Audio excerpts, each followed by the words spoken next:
ਭਰਾ ਨੂੰ ਬੰਦ ਹੋ ਗਿਆ ਮੇਰੇ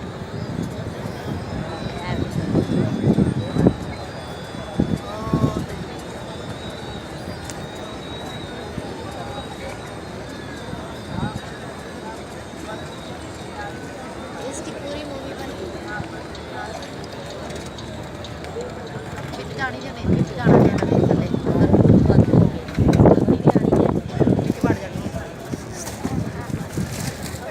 ਬੜਾ ਵਧੀਆ ਬਣਾਓ